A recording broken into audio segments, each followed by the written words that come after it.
everyone wants to know, how is the cut going down to Bantamweight going? It's going good. It really seems very similar to make it 45. I don't anticipate any problems. I'm not quite down there yet, but it's going as smooth as it can possibly go. I mean, we know 45, you made it. Obviously no weight cut is easy, but, you kind of got there pretty well over the course of your career. For Bantamweight, did you do anything in terms of in the preparation so that this fight week you're not stressing too much about it? I just started out a little bit sooner than I normally do. I used the UFC PI, Clint from the Fleet PI, and everybody out there helped me out. Put a good nutrition plan for me, and and even fighting. Supposed to be fighting in July 15th. That fight fell through. I was getting down pretty close. That kind of gave me some confidence knowing that I'd be able to make this weight. I'm glad you brought that up. Talk about that because you get to Abu Dhabi. I'm assuming you'd already done the flight and everything. And obviously you get the news. Just what was it like going through that and then just the readjustment to prepare for this date now? Well, I didn't quite get to Abu Dhabi. We had to come to Vegas, take a test, quarantine for 24 before we head out to Abu Dhabi. So that's when I found the news that Pedro tested positive. So I went home from there. I took a week off, gained some weight, and got the fight rebooked, I believe, a couple days later, and then just refocused and got back on track. I feel like there was a rumor. Was there ever any talk of Aljamain Sterling stepping in to fight you, or was that just the internet going a little crazy? Yeah, I don't really know, honestly. A lot of people were calling my name, but I wanted to fight Pedro, get ready for Pedro. I heard he wasn't very sick either. It's asymptomatic possibly, so I thought that was the best thing to do. Talking about Pedro Munhoz, tough guy. He's fought some big names. What does he bring to the table that makes him dangerous? He's got heavy hands. He's got a great chin, hard to take down, and a superb submission game. So he's really well rounded. He's not an easy opponent. Being number 5 is the perfect guy I want to fight. Going down to bantamweight, you're obviously a very big name, and really the division hasn't been this good in quite a while in a lot of people's opinion. You've got a big 3, Petr Yan, Aljo, Marlon, who you've trained with. Just first on the big 3, how do you see that playing out? Who's going to come out on top with those guys? Yeah, I mean, I'm obviously biased to Marlon. He's a good friend of mine, and I think I know what he's capable of, and I think he's one of the best guys in the world. And Aljamain's been on a tear, and Yan looked very impressive against Aldo. So it's going to be interesting to see how everything pans out, and I'm excited to see how I fit in all this. Yeah, final one from me. We do know that they're kind of very established already in the weight class, but a big win for you here. Do you feel like this is you're on the short list if you could get a win on Saturday to maybe slide into the title picture already? I don't know. I just got to worry about winning my fight Saturday. Winning has a way of taking care of things, and if I could do that, anything's possible. What I've done in my career, I'm always knocking on the door. I'm always have opportunities presented to me, and if it does come up, of course I jump at it. Thank you, Frankie. Thanks. Our next question is from Dane Martin with MMA Fighting. Frankie, I feel like we've talked about Bantamweight now for about 2 years, talking about this move, and here we go. What has it been like, kind of waiting for this? You were going to do it last year, then that Korean Zombie fight popped up, you took it, you did what you did, and then you had the delays and the pandemic and all these different things. Like, it felt like kind of forever since you've actually said, I'm moving to Bantamweight, and now here's the debut.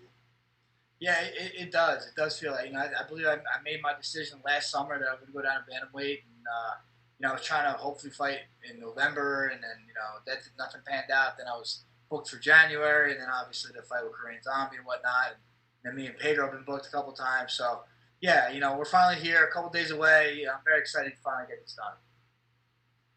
You've always been a guy, I think company man is 2 words to describe you. You're always there to willing to step up when the UFC needs you. That Zombie fight is a perfect example. But when you heard that Pedro was out with COVID-19, I know there was people trying to get the fight with you, Jimmy Rivera, whoever it was. But did you feel like this was too big of an opportunity to pass up just to fight somebody in the division, whereas Pedro's a number 5 guy, and this would be a huge way to introduce yourself to Bantamweight? Yeah, exactly. I've taken some short notice fights or short opponents changes, and didn't always work out the way I wanted to. So I learned from some past mistakes, I guess you could say, and I said, let's just wait. We got rebooked a month later. It's really not that big a deal. And I just feel like I had more time to prepare, more time to realize I could make this weight, and it all worked out. I know your focus is only on Pedro Munhoz, but I got to ask you, you're jumping into a division where you have a lot of friends at Bantamweight. You train with Cody Garbrandt. I know he's going to fight for flyweight, but he's talked about doing both divisions. You mentioned Marlon. I know he's down at ATT, but you're still very close, very good friends with him. Aljo, I know you don't really train with him, but he comes from that same Henzo Gracie family. Is it weird, jumping in and challenging these guys? You just understand that's part of the sport because, again, you do have kind of a tight-knit group of friends and teammates. Yeah, well, I think we could avoid, me and Aljo don't train. We were possibly talked about fighting before, so that could definitely be a possibility. I don't think I'll ever fight Marlon, and Cody, he's going down 25, so I don't have to worry about that. And, we've been getting pretty close as well too. So there's plenty of guys to fight in this weight class. The champion, obviously, Aljo, and many others, Corey, and there's plenty of guys I have opportunity to go against. Yeah. You were going to there was the talk about the Corey fight, back in January, then you ended up getting Pedro Munhoz.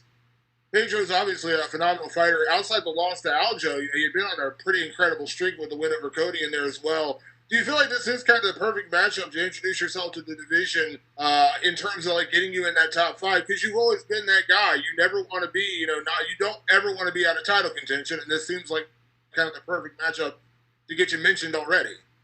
Yeah, exactly. Pedro's been a stud in this weight class for a while. He's got some big wins over very good guys. And, a win will put me in the direction I want to be. It'll put me in the position I want to be. I've been fighting the best guys since day one of my UFC career. And, I don't want that to change. And Pedro's the guy that made the most sense for me. Last question, Frankie. Every fight you're in, because of who you are and what you've done, is always going to have a spotlight on it. Here you are in a main event. You want to make a statement with every fight. We got a lot of big bantamweight fights coming up. Marlon's fighting Corey. I think we all imagine we're going to see Aljamain fight Peter Yan, things like that. Do you feel like this is a chance to not only introduce yourself to the division, but kind of make a statement of who you are as a threat to that title?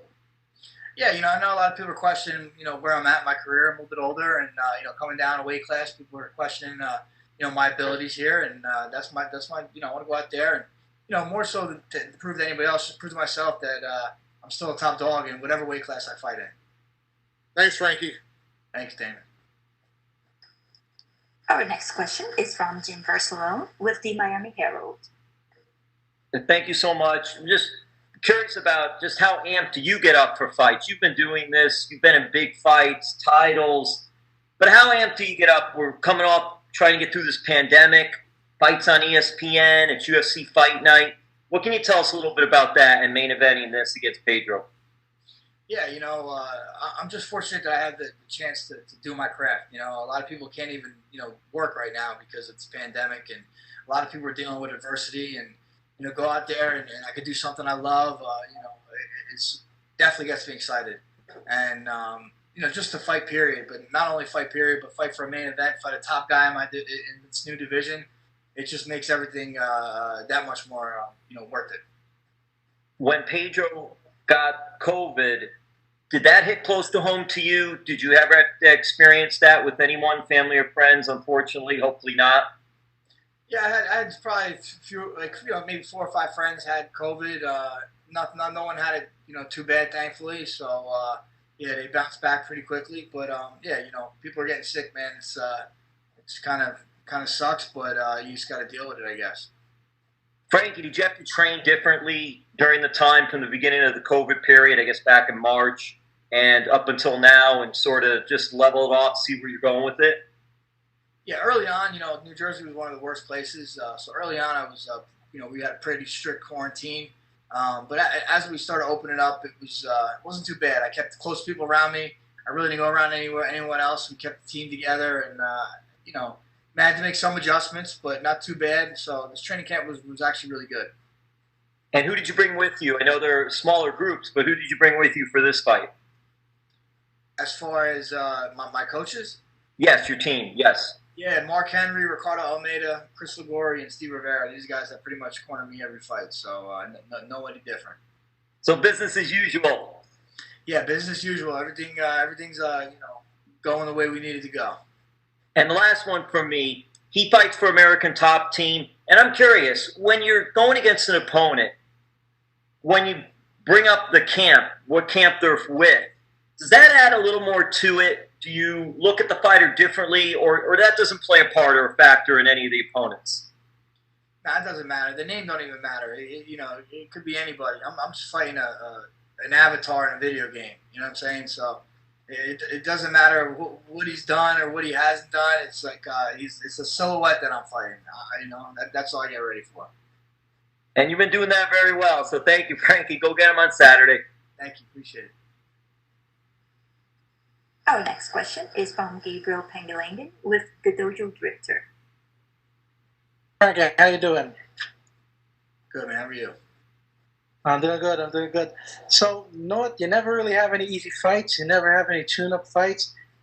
Is this something that you actually prefer doing? Jumping into the deep end of the pool when you get into any fight or into the new weight divisions? Yeah, absolutely. I mean, I think I'm one of the best in whatever weight class I'm in, and the only way to prove it is by going against the best guy. So Pedro's that guy right now, and yeah, I'm confident that I can get the job done. Yeah, and this move down another weight class, is this something that you think you wish you did a bit sooner? I'm not really a coulda, shoulda, woulda guy. It just is what it is. I was able to get a title at 55. I pretty much was number 2 at 45 for a very long time. I've been the best at, or near the best at pretty much any weight class. So, it's just going to show that, that my skills and my technique and my heart really, really matter a lot, even when I was fighting bigger guys. Yeah, and so I'm calling from the Philippines, and Filipinos have been following your career, especially after you headlined UFC Manila.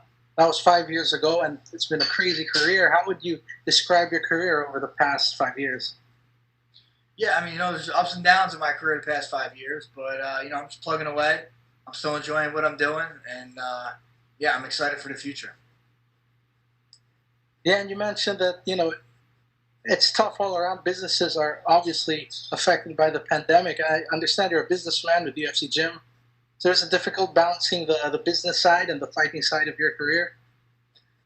Yeah, it definitely is. But I got good people in place to help me out with that stuff too, especially when I have fights coming up. So, I kind of let them handle that aspect. But, like I said, this is across the board tough for everybody in every profession. So, you just got to make the adjustments and keep it moving. And lastly, for me, being a fighter it's a crazy job. It's a tough job. What keeps you motivated? Why do you do what you do? I just love to compete. I love working out for a job. Get up in the morning and not having to go, in the elements and dig holes or carry pipe like I used to when I was a kid. So, I'll take this any day of the week. That's awesome. Thank you for your time, Frankie. Best of luck this weekend. Our next question is from Rodney James Edgar. You have been unmuted. Hey, what's up, man? It's your cousin. How you doing? Hey, listen, this is probably a follow-up question or I'll ask you a follow-up question about this after the fight, because I know when you're this close to stepping on the scale, it's really hard to tell where your power and energy are going to be on fight night, right? Because right now I'm sure you feel completely depleted and, the whole thing, lethargic. But as of right now, as you're hitting pads, doing your last bit of weight cut, rolling, things like this, light drills, are you feeling the same way that you felt when cutting to 45, or is it a little bit harder? I mean, I'll be 100% honest. I feel pretty much the same as I did going down to 45. I got my weight down early enough where I'm not stressing, and I really don't think it's going to be a struggle. Honestly, it's going to be very comparable to when I went down to 45. And I've been still getting 2 workouts a day, still doing my normal routine. Tonight I'm going to go probably get a good 5 rounds of work with Coach Mark, and again things is pretty much the same, honestly. Cool. And you mentioned earlier you've got the UFC PI adjacent to the UFC Apex, which I don't know if you've had a chance to go there yet. A lot of people in your circle have or have fought there. So what do you think? Like, what do you think about the buzz around the Apex? Yeah, man. It's going to be a little different.